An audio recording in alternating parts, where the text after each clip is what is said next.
Hello दोस्तों, तो episode 4 वहाँ से स्टार्ट होता है जहाँ सीलिन उस लड़की के पास बैठी हुई होती है। वह मैजिक बुक पढ़ रही होती है और कहती है समझ गई। सीलिन धीरे से सोचती है पवित्र जल मीन्स हॉली वाटर श्राप को कमजोर करने का सबसे प्रभावी तरीका है। सीलिन को उस श्रापित लड़के को घर लाए हुए 2 दिन हो चुके हैं, लेकिन वह अभी तक नहीं जागा है, लगातार सो रहा है। फिर सीलिन सोचती है उसे ड्रिप से पोषण मिल रहा है, लेकिन अगर वह ऐसे ही रहा तो शायद वह जीवित ना रह पाए। सीलिन की आंखों में चिंता साफ दिखती है। तब उसे डॉक्टर बताते हुए कहते हैं यह शायद ऐसा श्राप है जो उसे जन्म से मिला है। अगर यह इतना शक्तिशाली है तो इसे खत्म करना असंभव है।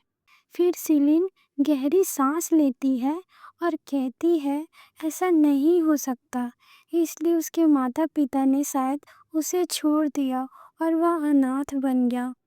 डॉक्टर फिर कहते हैं अगर यह चलता रहा तो उसकी जान खतरे में पड़ जाएगी। तब सीलिन लड़के को देखती है और कहती है वह अभी भी बहुत छोटा है, पता नहीं उसने कितना दर्द सहा होगा, लेकिन शायद श्राप ऐसा ही करता है।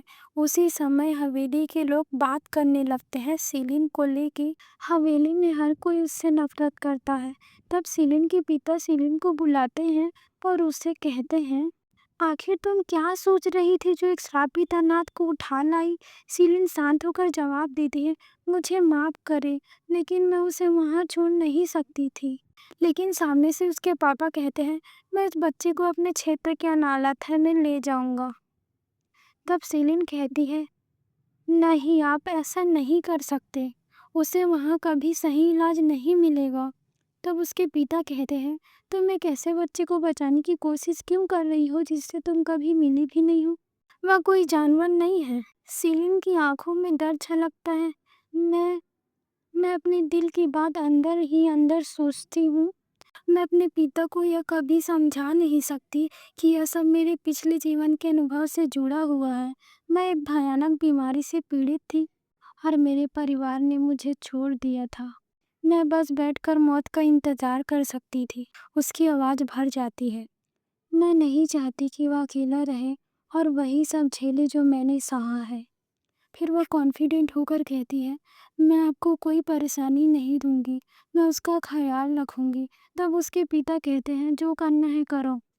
महल के लोग सीलिन के बारे में बात करने लगते हैं और कहते हैं इस बार उसे जंगल में एक श्रापित अनाथ मिला है। वह आखिर क्या करना चाहती है। सांप के फैलने की अफवाहें फैल गई है, जबकि यह सच नहीं है। और लोगों में यह डर भी बढ़ गया है कि यह श्राप बदकिस्मती ला सकता है। स्पष्ट है कि हर कोई इससे दूर रहना चाहता है। सीलिन सोचती है जब से मैं उसे यहाँ लेकर आई हूँ सब लोग मेरे प्रति पहले से भी ज्यादा ठंडे हो गए हैं। फिर खुद को संभालते हुए कहती है नहीं, इसकी चिंता मत करो, चिंता मत करो।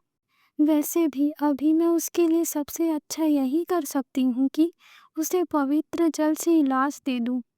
तब सीलिन अपने गहनों को देखती है और कहती है ये वाला ठीक है। शायद ये वाला भी ठीक है। गहनों के 2 सेट काफी होंगे ना। फिर सीलिन नौकरों को आदेश देती है कृपया यहाँ की सारी चीजें बेच दीजिए, सब कुछ। मुझे जल्द से जल्द नगद पैसे की जरूरत है। मैं चाहती हूँ कि मैं उस पैसे से पवित्र जल खरीद कर लाऊं। नौकर हैरान होकर पूछते हैं क्या क्या आप ये सब उस श्रापित बच्चे के लिए कर रही है। तब सीलिन कहती हाँ बिल्कुल, पवित्र जल बहुत दुर्लभ और महंगा होता है। सीलिन मन ही मन सोचती है और चूंकि मैंने पिता से कहा था कि मैं उन्हें कोई परेशानी नहीं दूंगी, मैं उनसे पैसे नहीं मांग सकती। वैसे भी मुझे सीलिन का स्टाइल ज़्यादा पसंद नहीं था। मैं जो चीज़ें मुझे पसंद नहीं है मैं उन्हें बेच सकती हूँ और उस पैसे से पवित्र जल खरीद सकती हूँ। यह दोनों तरफ से फायदेमंद है। अचानक उसे याद आता है ओह मुझे जाकर उसे देखना चाहिए।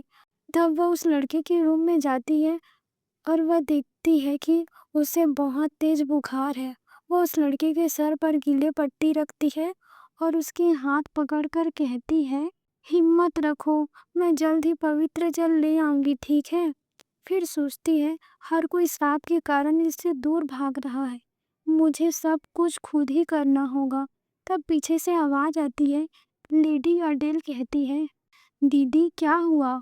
तब सीलिन बताती है, मुझे कुछ काम है, मैं रसोई में जा रही हूँ। फिर अडेल कहती है, कहीं तुम उस लड़की की देखभाल तो नहीं कर रही हो जिसे तुम उस दिन घर लाई थी? सब खुद से ही कर रही हो क्या? सीलिन कहती है, हाँ। और सीलिन मन में सोचते हुए कहती है, लोग ताने मारते हैं। सीलिन वह स्वार्थी लड़की जो हमेशा अपनी मर्जी करती थी, एक अनाथ को घर लाकर उसकी देखभाल कर रही है। कोई हैरानी नहीं कि लोग मुझ पर शक कर रहे हैं। फिर वह अडेल को कहती है, फिर मिलते हैं, और रसोई में चली जाती है। रसोई वाले कहते हैं, बर्फ यहाँ है। सीलिन कहती है, धन्यवाद, मैं ले लेती हूँ। बहुत बहुत धन्यवाद। यह सुनकर वहाँ के लोग सीलिन को देखते रहते हैं। सीलिन कहती है, ये काफ़ी भारी है, मेरा शरीर पूरा मोटा है और बिल्कुल ताकत नहीं है। तब वहाँ जैना होती है और वह बर्फ को पकड़ लेती है और कहती है, मैं इसे तुम्हारे लिए उठा देती हूँ। फिर सीलिन कहती है, थैंक यू, लेकिन तब जैना कहती है, चिंता मत करो, मैं दिखती नहीं हूँ पर मैं बहुत मजबूत हूँ। तब सीलिन याद करते हुए कहती है, इस लड़की का नाम जेना है, ये वही लड़की है जो मेरी तारीफ कर रही थी। तब सीलिन कहती है, अब ये मुझे दे दीजिए।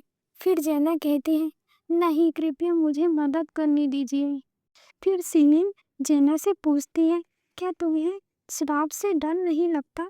तब जेना कहती है, डर क्यों, यह फैलता तो नहीं है। जेना कहती है, मैं चादर भी बदल देती हूँ। तब सीलिन उसे धन्यवाद कहती है। सीलिन मुस्कुराती है और सोचती है, जेना बहुत अच्छी लड़की लगती है। फिर जेना जाते हुए कहती है, अगर तुम्हें कुछ चाहिए तो मुझे बताना। तब सीलिन उसे कहती है, हाँ, बहुत बहुत धन्यवाद, कितना अच्छा है, जैसे मुझे एक साथी मिल गई हो। तब सेविकाएं सीलिन को पवित्र जल लाकर देती है।